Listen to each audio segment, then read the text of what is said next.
नमस्कार, जेबीटी अध्यात्म में आपका स्वागत है। आपके साथ मैं हूं अंकिता। भारत में नवरात्रि एक ऐसा महत्वपूर्ण और शुभ त्योहार है जो साल में 2 बार मनाया जाता है। एक वसंत ऋतु में जिसे चैत्र नवरात्रि कहा जाता है और दूसरा शरद ऋतु में जिसे शरद या शारदीय नवरात्रि कहा जाता है।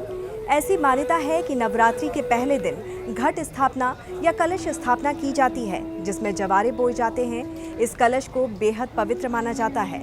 9 दिन तक मां दुर्गा के साथ साथ इनकी भी पूजा की जाती है।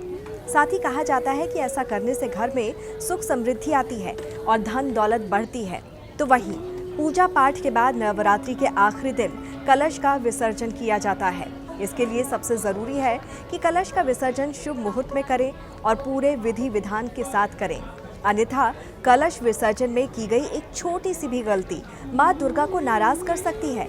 अगर आपने भी अपने घर में कलश स्थापना की है तो आपको ये जानना बहुत ज़रूरी है कि आखिरी दिन कलश का किस तरह से विसर्जन करें।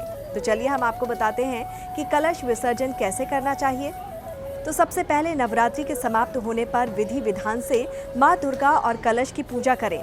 इसके बाद मूर्ति विसर्जन और कलश विसर्जन किया जाता है, लेकिन कहा जाता है कि कलश को सही विधि से विसर्जित करना होता है, तभी 9 दिन की पूजा और व्रत का पूरा फल प्राप्त होता है।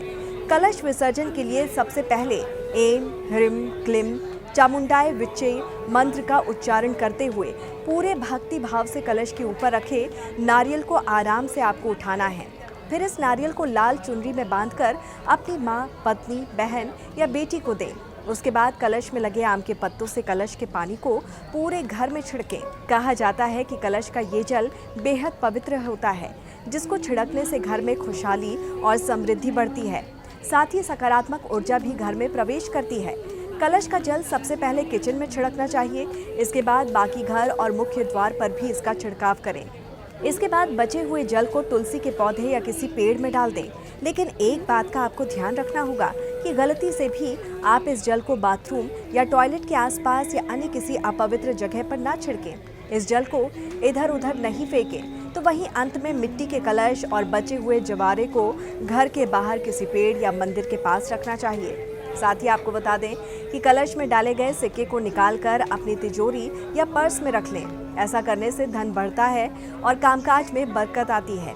साथ ही आपको हर तरह की परेशानियों से छुटकारा मिल जाता है। नमस्कार।